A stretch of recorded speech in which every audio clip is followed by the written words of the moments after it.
ایک بادشاہ اپنے محل کی چھت پر ٹہل رہا تھا۔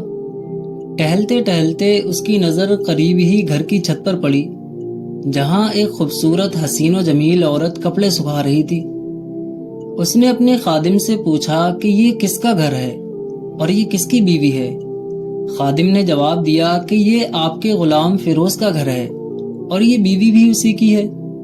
بادشاہ چھت سے تو اتر گیا، لیکن اس عورت کے حسن و جمال کا جادو گویا کہ بادشاہ کے سر چڑھ کر بول رہا تھا۔ نیچے آتے ہی اس نے حکم دیا کہ فیروز کو بلایا جائے۔ فیروز آیا تو فیروز سے کہا، ہمارا ایک کام ہے کہ یہ خط تم لے جاؤ فلاں ملک کے بادشاہ کو دے آنا اور اس سے جواب بھی لے کر آنا۔ فیروز نے وہ خط لیا، گھر آیا اور گھر آ کر اس خط کو اس نے اپنے تکیے کے نیچے رکھ دیا اور سفر کی تیاری اس نے شروع کر دی۔ رات اپنے گھر میں گزاری اور صبح ہوتے ہی گھر سے نکل پڑا۔ فیروز کو کیا پتا تھا کہ اس کے بادشاہ نے اس کے ساتھ کیا چال چلی ہے۔ ادھر فیروز شہر کے حدود سے باہر جاتا ہوا بادشاہ کو نظر آتا ہے اور ادھر بادشاہ نیچے اترتا ہے اور لوگوں کی نگاہ سے چھپتے ہوئے فیروز کے گھر پہنچتا ہے۔ دروازے پر دستک دیتا ہے، اندر سے وہی حسین و جمیل عورت پوچھتی ہے، کون؟ جواب دیتا ہے کہ میں بادشاہ ہوں، تمہارے شوہر کا مالک۔ وہ عورت حیران ہو کر بولتی ہے کہ بادشاہ سلامت آج ہمارے غریب کھانے پر۔ وہ عورت دروازہ کھول دیتی ہے۔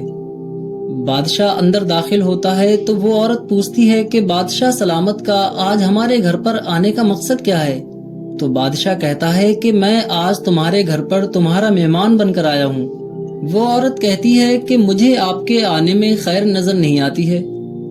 بادشاہ کو غصہ آ جاتا ہے کہ اے عورت، یہ تو کیا کہہ رہی ہے؟ لگتا ہے تو نے ابھی تک ہم کو پہچانا نہیں ہے۔ ہم بادشاہ ہیں، تمہارے شوہر کے بھی مالک۔ تو وہ عورت کہتی ہے، یقیناً آپ میرے شوہر کے مالک ہیں، آپ ہمارے بادشاہ سلامت ہیں، لیکن بزرگ کہہ چکے ہیں کہ شیر کو چاہے جتنی ہی بھوک کیوں نہ لگے لیکن کبھی مردار نہیں کھاتا۔ آپ اس پیالے میں پانی پینے آ گئے ہیں کہ جس پیالے سے آپ کے کتے نے پانی پیا ہے۔ بادشاہ اس عورت کی یہ حکمت بھری باتیں اور جواب سن کر شرمندہ ہوا اور جلد از جلد وہاں سے ایسا بھاگا کہ اپنی جوتی بھی وہیں بھول گیا۔ ادھر فیروز کو رستے میں یاد آیا کہ وہ خط تو تکیے کے نیچے بھول آیا ہے۔ وہ واپس اپنے گھر جلدی آیا اور تکیے کے نیچے سے خط نکالتے ہوئے اس کی نظر بادشاہ کی جوتیوں پر پڑی۔ وہ حیران رہ گیا اور اس بات کو فی الوقت اس نے اگنور کیا۔ خط لے کر فوراً فلاں ملک چلا گیا۔ وہاں سے جواب لے کر بادشاہ کی خدمت میں حاضر ہوتا ہے۔ بادشاہ انعام کے طور پر کچھ رقم بھی دیتا ہے، لیکن فیروز کے دماغ میں بادشاہ کی وہی جوتیاں جو اس نے اپنے گھر میں پائی تھیں وہ کھٹک رہی تھی۔ اس نے بادشاہ سے وہ رقم لی اور بازار جا کر اس سے اپنی بیوی بچوں کے لیے خوبصورت تحفے تحائف خریدے اور اپنی بیوی کو وہ قیمتی تحفے دیے اور کہا، اب ہم تمہارے ماں باپ کے گھر جائیں گے، یعنی کہ اپنے سسرال لے جانے کے لیے باتیں کی اس نے۔ وہ اپنی بیوی کو لے کر سسرال چلا گیا۔ بیوی نے پوچھا بھی کہ اچانک آپ کے ذہن میں میرے میکے جانے کا خیال کیسے آ گیا؟ کہنے لگا کہ بادشاہ نے جو رقم دی میں اس سے قیمتی تحفے لایا ہوں اور میں چاہتا ہوں کہ یہ قیمتی تحائف میری سسرال والے بھی دیکھیں۔ اس کی بیوی تیار ہو گئی اور اپنے خاوند کے ساتھ میکے چلی گئی۔ وہ اپنی بیوی کو میکے چھوڑ کر گھر آ گیا اور 1 مہینہ گزر گیا، اس نے اپنی بیوی سے کوئی رابطہ بھی نہیں کیا اور اسے واپس اپنے گھر لے کر بھی نہیں گیا۔ سالوں نے جب یہ کیفیت دیکھی تو فیروز سے ملنے آئے اور کہنے لگے کہ کیا وجہ ہے، اگر کوئی ناراضگی ہے تو ہمیں بتائیں، ورنہ ہم یہ معاملہ قاضی کے سامنے پیش کریں گے۔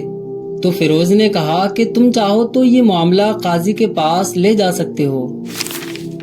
یہ معاملہ قاضی کے پاس پہنچتا ہے اور اسی قاضی کے پاس جو بادشاہ کے محل میں بیٹھتا ہے۔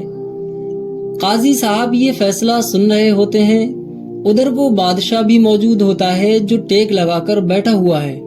مقدمے کی کارروائی شروع ہوتی ہے۔ سالے یہ الزام فیروز پر لگاتے ہیں کہ قاضی صاحب، ہم نے اس شخص کو ایک بہترین اور خوبصورت باغ دیا تھا جس میں پھلدار درخت تھے اور ایک پانی سے بھرا کنواں تھا۔ اس نے کنویں کو گندا کر دیا اور بند کر دیا، پھلدار درخت تو اجاڑ دیے اور سارے پھل یہ کھا گیا، باغ کو ویران کر دیا اس نے۔ اور اس حالت میں باغ کو اس نے ہمیں لوٹا دیا، یعنی کہ ہم نے اسے اپنی بہن دی تھی اور اس نے ہمیں واپس لوٹا دی۔ تو فیروز سے قاضی نے کہا کہ کیا یہ لوگ صحیح کہہ رہے ہیں؟ فیروز نے کہا قاضی صاحب یہ لوگ صحیح نہیں کہہ رہے ہیں، کیونکہ میں نے جس حالت میں ان سے باغ لیا تھا اس سے اچھی حالت میں میں نے انہیں وہ باغ لوٹایا ہے۔ تو قاضی صاحب اس کے سالوں سے پوچھتے ہیں کہ کیا یہ شخص صحیح کہہ رہا ہے؟ تو اس کے سالے کہتے ہیں ہاں یہ ٹھیک کہہ رہا ہے۔ پھر قاضی صاحب فیروز سے کہتے ہیں کہ پھر تم نے اس باغ کو یعنی اس عورت کو کیوں چھوڑ دیا؟ اگر وہ خراب نہیں ہوا تھا تو تم نے کیوں چھوڑا؟ تو فیروز کہتا ہے کہ ایک دن میں باغ میں گیا تو میں نے وہاں شیر کے پنجوں کے نشان دیکھے اور میں ڈر گیا کہ شیر کہیں مجھے نہ کھا جائے، اس لیے میں نے باغ ہی چھوڑ دیا۔ بادشاہ جو یہ سارا معاملہ سن رہا تھا ایک دم تکیے کی ٹیک چھوڑتے ہوئے بولا، فیروز تم اپنے باغ کی طرف بغیر شک و شبہ کے لوٹ جاؤ، خدا کی قسم جیسی مضبوط دیواریں تمہارے باغ کے ارد گرد ہیں ہم نے کہیں اور نہ دیکھی۔ ہاں شیر تمہارے باغ میں آیا ضرور تھا، نہ تو وہ تمہارے باغ کے اندر اپنا اثر چھوڑ سکا اور نہ ہی کوئی پھل کھا سکا، بلکہ مایوس اور ذلیل ہو کر لوٹ گیا۔ بادشاہ کا یہ جواب سن کر فیروز مطمئن ہو گیا کہ اس کی بیوی پاک دامن ہے اور اس نے امانت میں خیانت نہیں کی۔